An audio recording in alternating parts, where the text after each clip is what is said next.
But like I was saying in the last video, I don't miss the pre-internet era.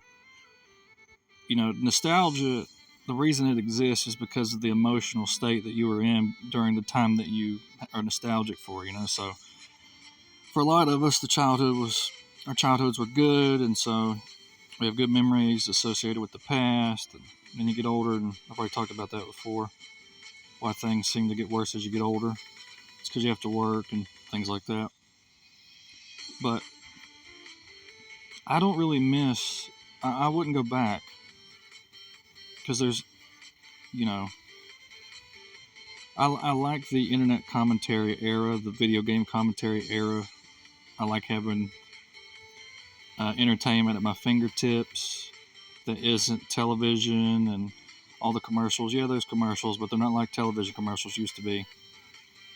I mean, a 30-second ad on YouTube, or even a 3-minute ad on YouTube. Damn it. A 3-minute ad on YouTube is not the way ads used to be. It used to be at least for every hour of programming, you were getting 15 minutes of ads on television. As a matter of fact, you were getting more than that. I'm just being generous. You would get 45 minutes of content every hour.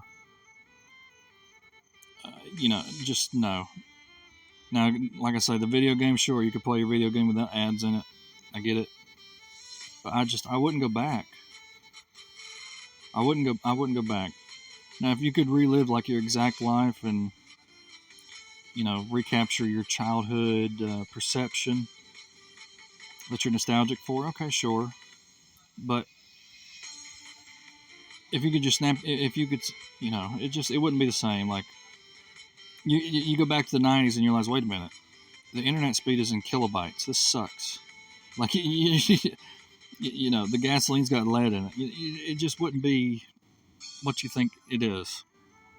You can't unopen Pandora's box. Once you get used to gigabytes of data, you're not going to go back to kilobytes of data. Okay, just stop. You're just not. Like, I know people are unplugging today, and I read a good article about somebody.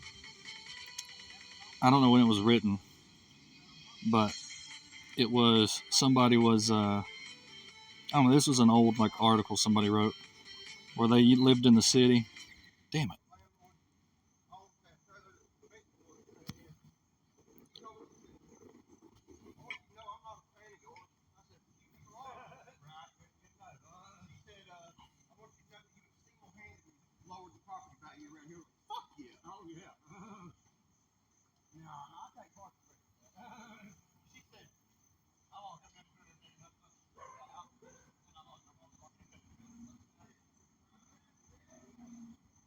Anyway, crackheads, meth heads actually.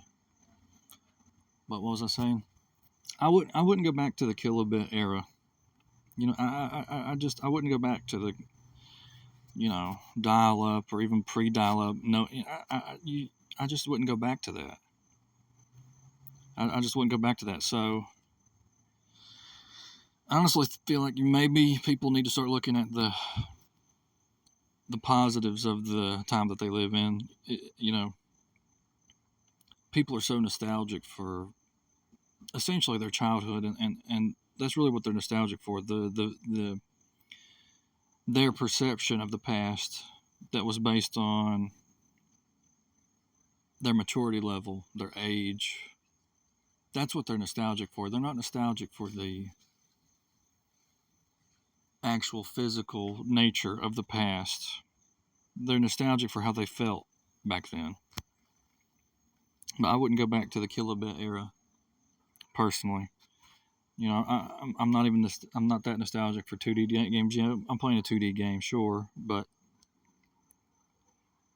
going balls? Are you kidding? Oh my god. Okay. Okay, well, what is this? What happened? That I didn't do that. But I'm not nostalgic for that. I'm not nostalgic for kilobit internet and yeah, you can watch videos okay, and find it interesting, just like you can read the history of the 1800s and find it interesting, but there's no way you'd want to go back and live in a world pre-indoor plumbing, okay? Just stop. Just stop. You wouldn't want to go back to that. You wouldn't want to go back to the, era where you just wouldn't want to go back.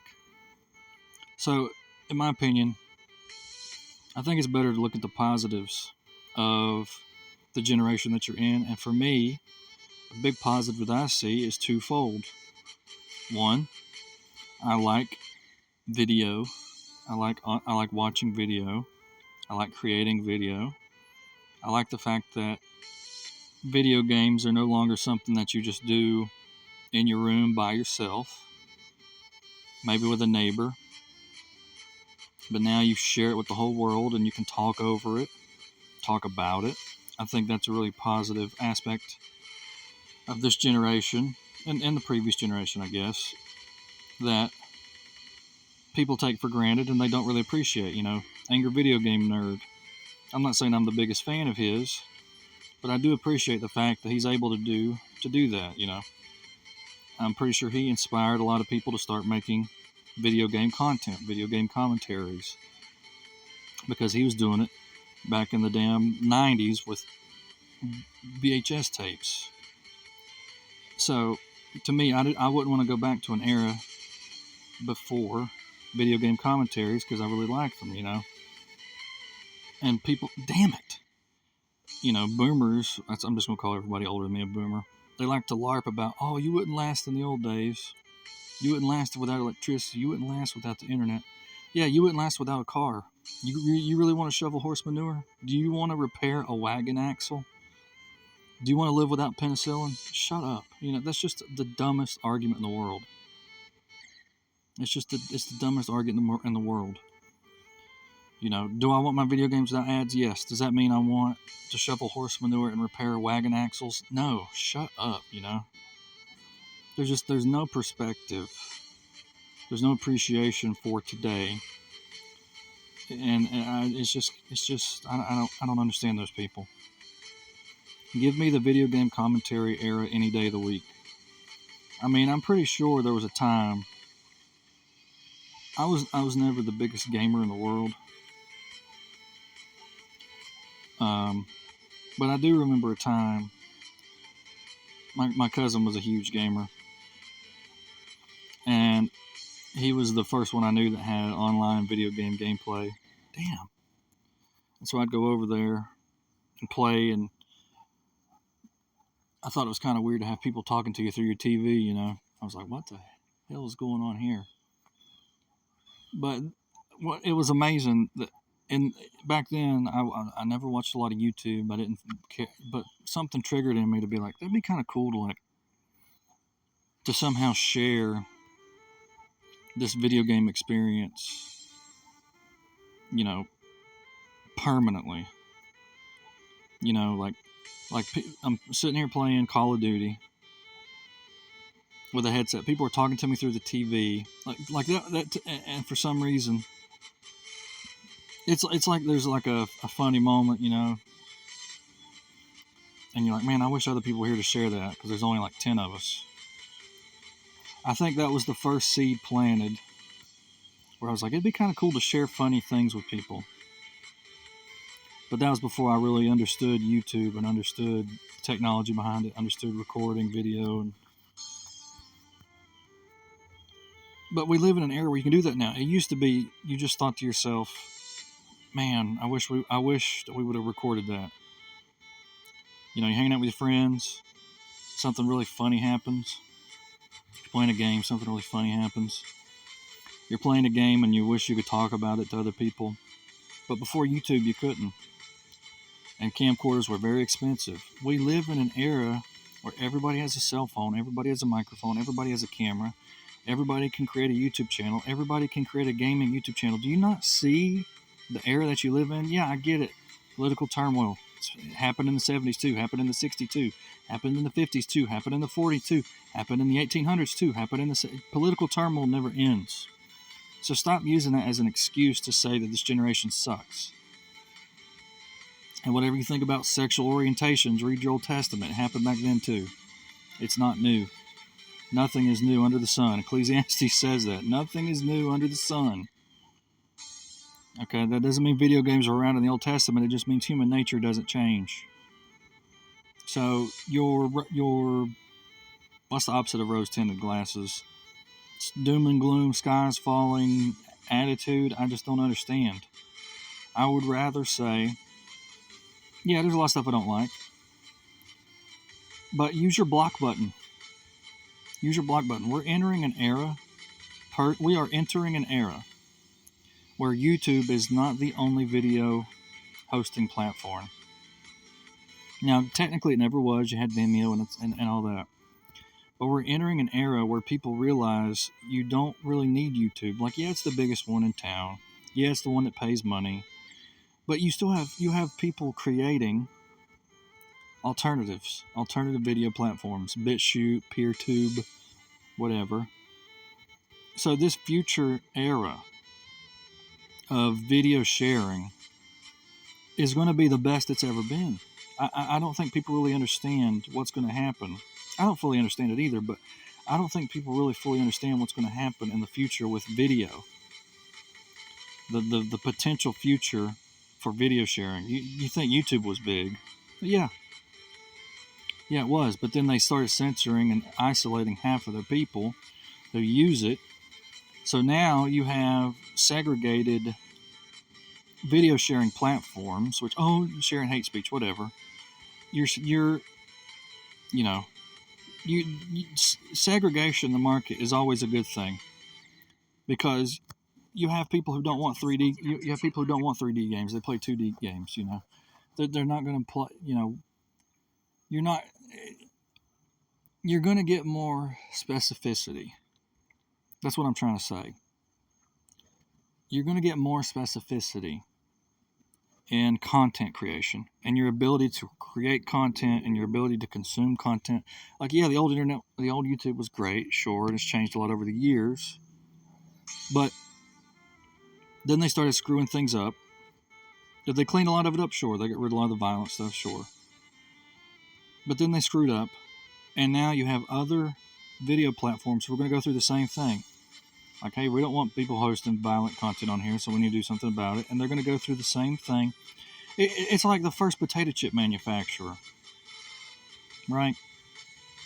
Other people said, hey, we want to make potato chips too. And is there a best in town? Yeah, sure. I wouldn't buy Tom's if I could buy, like, Lay's. But the fact that there's an alternative, it's like, well, what if you can't even afford Lay's,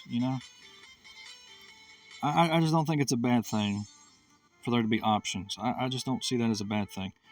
You can crap on Tom's all day long, and joke about it. But I'd rather live in an era where, you can have Tom's if you want to. You can make Tom's if you want to. What's the big deal? You can make fun of Tom's if you want to. What's the big deal? Yeah, I would just rather have competition. I would rather live in a world with competition, even if it's inferior competition, than a world with no competition. And I'm trying to say the same thing about video hosting platforms and content creators. I would rather live in a world with tons and tons, I don't know how many, of video hosting platforms and tons of content creators. And I really think that you're underestimating the future by not thinking about the future of content creation and video hosting. You're really underestimating that. I would almost say these things need to be on the stock market, like, video hosting platforms, in my opinion. I don't know. I really think people are undervaluing video hosting in general. And I look forward to the future of video hosting. Multiple alternatives, and the continuing of content creation. It's already grown a lot and it's gone a lot of different places. I want to see where it's going to go when there's a ton more video hosting platforms.